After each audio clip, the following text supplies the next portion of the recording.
ओम नमः शिवाय। दोस्तों, आज मैं आपके लिए शिव महापुराण का एक ऐसा जबरदस्त, अचूक और सुंदर सा उपाय लेके आया हूँ। अगर आपने मात्र 3 प्रदोष इस उपाय को कर लिया तो भोलेनाथ आपको पर निश्चित ही प्रसन्न होंगे और आपकी दुख तकलीफ खत्म होने लग जाएगी। दोस्तों, यह उपाय शिव महापुराण का उपाय है और जिसने भी इस उपाय को किया है उसको निश्चित ही पूरा फल मिला है। उसके रोग दुख तकलीफ कष्ट सब खत्म हुए हैं। जन्म जन्मांतर के पापों का नाश हो गया है। दोस्तों, भोलेनाथ जैसा निराला इस संसार में कोई नहीं है। वो अपने भक्त को भगवान होने का वरदान देते हैं। दोस्तों, सबसे पहले इस उपाय को करने के लिए मैं कुछ चीज़ें बताऊंगा जो आपको बिल्कुल भी नहीं करनी है। दोस्तों, भक्ति पूजा श्रद्धा भावना से की जाए तो वो बहुत ही सफल होती है और निश्चित ही सफल होती है। दोस्तों, मेरा भी यही मानना है, क्योंकि मैंने भी आजमाया हुआ है। दोस्तों, अनुभव किया हुआ है कि भक्ति में अगर आपके अंदर छल कपट है तो फिर वो आपको उस चीज़ का फल नहीं मिल पाता। दोस्तों, मैं आप वीडियो को पूरा अंत तक ज़रूर देखिएगा, क्योंकि मैं आज जो चीज़ें बताने जा रहा हूँ अगर उन चीज़ों को समझ गए आप और वैसे ही आपने इस उपाय को किया तो आप कमेंट में बताना खुद। आप खुद देखेंगे कि आप 3 प्रदोष मात्र करेंगे और आपको निश्चित ही सुख की अनुभूति होने लग जाएगी और आपकी सभी तकलीफ़ें सभी दुख दर्द बीमारियां रोगों का नाश होना लग जाएंगे। तो सबसे पहले वो महत्वपूर्ण बातें जो आपको नहीं करनी है बिल्कुल, जिससे फल की प्राप्ति आपको शीघ्र अतिशीघ्र हो। दोस्तों, इस उपाय को करने से पहले सबसे पहले तो आपको सात्विक भोजन करना है। मतलब कि आपको मांस मदिरा इन सब चीज़ों का सेवन बंद करना है। मांस मदिरा का सेवन बिल्कुल बंद करना है। दोस्तों, क्यों? अगर आप अपने सुख की अनुभव करना चाहते हैं, आप अगर सुख पाना चाहते हैं, प्रार्थना करते हैं अपने सुख के लिए, तो पहले आपको दूसरों को दुख देना बंद करना पड़ेगा। मतलब कि आप अगर अपने ज़बान के लिए, अपने भूख को मिटाने के लिए किसी जीव की हत्या करके उसका मीट खाते हैं, मांस खाते हैं, मछली खाते हैं, तो भगवान कैसे आपकी कामना को सिद्ध करेगा? आप पर कैसे प्रसन्न हो सकता है? तो आपको बिल्कुल ये चीज़ें बंद करनी पड़ेंगी। उसके बाद दोस्तों, दूसरे नंबर की बात, आपको अपने मन क्रम वचन से लोगों को दुख देना, उनके दिल को दुखाना, ये बंद करना पड़ेगा। क्यों? क्योंकि अगर आप किसी को दुख देते हैं, किसी के साथ छल करते हैं, कपट करते हैं, तो उसके अंदर की जो अंतरात्मा है, जो शिव रूपी अंतरात्मा है, वो आपको वापस वही सब देता है। तो आप किसी को दुख तकलीफ मत दें। दुख तकलीफ का मतलब यही है कि आप अपने वचन से, अपनी वाणी से किसी को भी गलत मत बोलें, कुछ भी गलत मत कहें, किसी को गाली मत दें, सिर्फ अच्छा बोलें। अगर आपको लगता है कि वो इंसान बुरा है तो आप वहाँ से हट जाएं, उससे बात करना बंद कर दें, उससे दूरी बना लें। लेकिन आप किसी को भला बुरा गलत मत कहें बिल्कुल भी। अगर आपको कोई कुछ बोलता है तो आप वहाँ से हट जाए, उससे मतलब ही मत रखिए, उससे बात करना बंद कर दीजिए। तो आप इस एक गलती से बच जाएंगे। दोस्तों, आज की डेट में लोग क्यों इतना ज़्यादा गाली गलौज या कुछ भी बोलते हैं या आशीर्वाद देते हैं, तो आशीर्वाद आज की डेट में सिद्ध क्यों नहीं होता? दोस्तों, आशीर्वाद सिद्ध इसीलिए नहीं होता क्योंकि हम इतना झूठ बोलते हैं, बात बात पे झूठ बोलते हैं। हम प्यार में होते हैं तब भी झूठ बोल देते हैं, मतलब कि सच बोलते ही नहीं है। आप 24 घंटे में आप अपने आप को खुद को देखिए हम कितना झूठ बोलते हैं। तो दोस्तों, अगर आप झूठ बोलते हो तो भी आप ये इस उपाय को करेंगे तो आपको फल की प्राप्ति नहीं होगी। दोस्तों, ये जो चीज़ें मैंने बताई है, और किसी को बुरी नज़र से मत देखें, किसी भी बहन बेटी को बुरी नज़र से बिल्कुल मत देखें।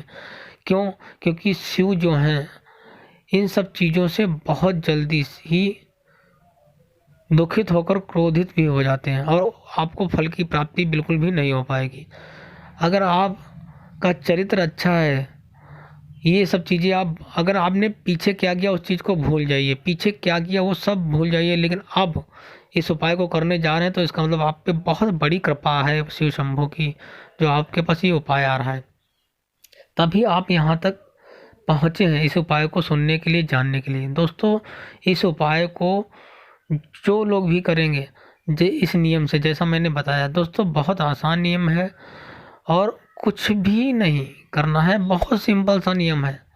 आप शिव मंदिर में जाना है प्रदोष के दिन। दोस्तों प्रदोष कब आता है इसको मैं बता देता हूँ, ध्यान से सुनिएगा वीडियो। प्रदोष आता है जब 2 दिन दोस्तों, 2 दिन महीने में 2 दिन प्रदोष पड़ता है। प्रदोष का व्रत होता है, बहुत सारे लोग प्रदोष का व्रत रखते हैं। तो आपको व्रत नहीं रखना है, आपको इस उपाय को करना है। इस उपाय से ही आपके सारे दुख दूर हो जाएंगे। लेकिन जो मैंने बताए हैं उन चीज़ों को विशेष ध्यान देना है। वो चीज़ें आपके चरित्र से दूर करनी है, तभी आपका चरित्र अच्छा बन पाएगा। और फिर आप उपाय करेंगे सिर्फ 3 प्रदोष में, आपको सभी सुखों की प्राप्ति की अनुभूति होने लग जाएगी। और आप जैसे जैसे इस उपाय को करते रहेंगे, आप देखेंगे निरंतर आपको सुखों की अनुभूति होगी। आपकी सारी कामनाएं सिद्ध होने लग जाएंगी। सभी कामनाएं, सब रोग दोष, बीमारियां, दुख तकलीफ, दरिद्रता, सब कुछ आपका दूर हो जाएगा। आपके जीवन में सुख की अनुभूति, खुशहाली, पैसा रुपया, आपकी नौकरी, बीमारियां, हर चीज़ में आपको बहुत लाभ होगा। तो आपको कैसे इस उपाय को करना है उसको आप ध्यान से सुनिए। आपको प्रदोष के दिन, प्रदोष कैसे आप यूट्यूब पे डाल लेंगे, आसानी से पता लग जाएगा कि प्रदोष कब होता है, प्रदोष का व्रत कब होता है। और प्रदोष काल में ही जाना है दोस्तों। प्रदोष काल और प्रदोष व्रत में अंतर है।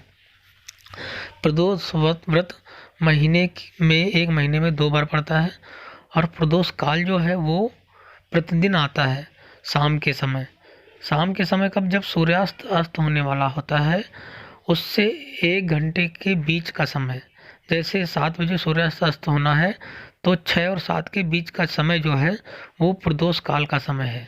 उस समय माता पार्वती और शंकर जी घूमने निकलते हैं, कैलाश पर्वत से आते हैं घूमने, मंदिर में ज़रूर आते हैं। तो उस समय आप अगर इस उपाय को करेंगे तो आपको पूरी तरह सुख की प्राप्ति होगी, हर कामना सिद्धि होगी।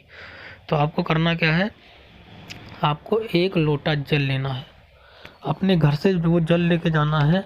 1 लोटा का जल घर से लेके जाना है, वो भी प्रदोष काल में ही। तो प्रदोष काल कब होगा वो आप घड़ी में देखते जाइएगा, मतलब कि आप कब सूरज अस्त होता है तो उस हिसाब से आप देख लेंगे कि जैसे 6 बजे अगर सूर्य अस्त हो रहा है तो 5 और 6 के बीच का जो समय है उसी बीच के समय में आप मंदिर में जाएं। अपने घर से 1 लोटा जल लीजिए, उस जल में, और दोस्तों हो सके तो नंगे पैर जाइए। 1 कदम नंगे पैर जाना भोलेनाथ के मंदिर में 1 अश्वमेघ यज्ञ के बराबर फल आपको मिलेगा। आपकी सारी कामनाएं सिद्ध होंगी।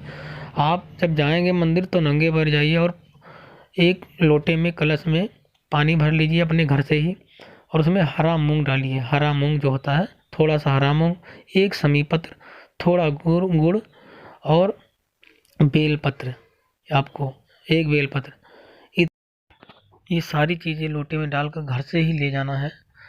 और शिव मंदिर में जाकर श्री शिवाय नमस्तुभ्यम बोलते हुए 5 बार भगवान भोलेनाथ के सामने आपको शिवलिंग पर उड़ेल देना है, शिवलिंग पर चढ़ा देना है।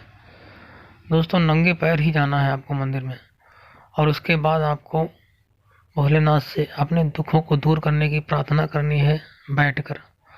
और कुछ देर आप मंदिर में बैठकर प्रार्थना करें। उसके बाद मंदिर के चौखट पर आपको भोलेनाथ के ओम नमः शिवाय मंत्र का जाप करना है 4 से 5 मिनट मंदिर के दरवाजे पर बैठकर और शिवलिंग को देखते हुए। दोस्तों आपके सभी दुख तकलीफ, हर बीमारी, रोग का नाश होने लग जाएगा। सिर्फ 3 प्रदोष आप करेंगे, 3 प्रदोष में ही आपको ऐसे अचंभित परिणाम मिलेंगे, आप आश्चर्यचकित हो जाएंगे। इस उपाय को जरूर करें और लगातार करते रहें 1 साल तक, आपको सुख की अनुभूति जरूर हो। आप इस उपाय को एक बार जरूर आजमा के देखें। अगर आपके जीवन में चमत्कार हो ना जाए तब आप हमसे बोलना, कमेंट करना कि आपने क्या बताया। आप एक बार जरूर करके देखिए, इस उपाय को प्रैक्टिकल करें तभी आपको विश्वास होगा। ओम नमः शिवाय। आप सदा खुशी रहें, यही हमारी भोलेनाथ से कामना।